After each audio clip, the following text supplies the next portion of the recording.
Inga ndakakudza kuti mari ndokupa wana. Ini ndokuda mari yeschool fees baby. Ndinokupa inini.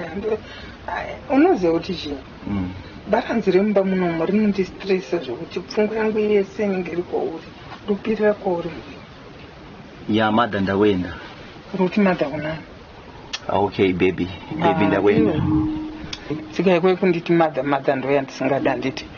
Yeah, alright. Asa undidi. Ndokuda big time. So what chivo ni mari yangu school fees? School fees iwe. Baranzi rakaenda ku workshop isaise. Ari baranzi. Baranzi. Sha baby. Ndinga to baboyemba. Ndiri kutouya nemadzimari. Wanzwa? Yeah. Saka ndoda kuti ndibva ndatokubhadharira school fees yako yegore rese. Sure here baby. Sure sha. Ndafara ufungi. Ne pocket money. Usadaro. So because I love you. Alright. So chini pa sheti yangu ndada kuenda. Uda kuenda kwa? Remember ndini ma exams mswa 26 March. Nasa uyendi. Nekuti mangwana kadhara ziri kudzoka. Iwo ndasorara pano. Yeah, since ndamborara ndakutorara futi sezvakataura. Nditi? Yeah. I love you. I love you so much. So, tuita zina. Both what? Alright. Jilly? Kondiani? Anybody home? Kondiani futi? Kondiani futi?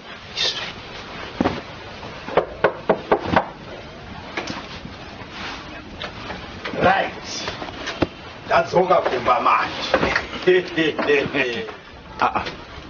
Kuwaita sei futi? Msana ngurubo ururwadzi. Waza? Chero mvura wangu. Aiwas. Iwe. Urunzwa musana kana kuti waita sei? Warwara? Kudi? Kochi chaitika kuti Chero mvura wangu. iyi yandakuwanira iyi manje iyi. Iri kutonhora asi haisi kunyanya kutonhoresa. Imwe yose yanga ine magodo ndasiya nai. Right. Chigara zvakanaka ndiite sei? Ndikupe mvura yako. Right. Dira mvura yako. Kwa uchadi mvura futi? Aiwa, tiitisani zvakadaro. Aya. Wochererwa mvura oda kudirirwa handiti? Ipapa kuda uchada kutomwiswa. Ndabata nyaya yako.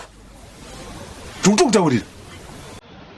Oza parofoda hazizwa zviri kuitika. Handina kupusa zvokudaro. Manje nyaya yako ndoiziva. Nyaya yako ndaibata. Nhasi chaiyo.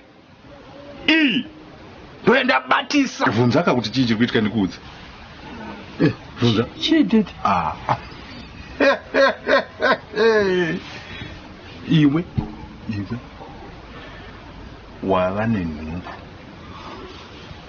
Tukutaurira umu mane mwana umu mane kanoti nye umu ende mwana iyeyu uyu ndotoziva kuti ari kubuda ari mukomana. Yes. Vasikana 3 vasina mukomana uyu. Ane tsamba yenyaka uyu iri padivider munhingirimi 10 emergency letter. Saka iri kuti chii tsamba yacho? Andiamboivhura ende munoitora muivhure. Ko iwe anogonditumira tsamba chii wachizwa ndandiri kuworkshop?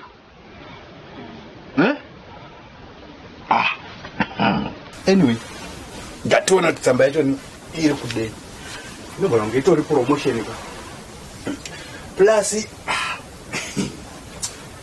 in fact mabossi start tori tese ku workshop. Ungadi vakangotaura nemi.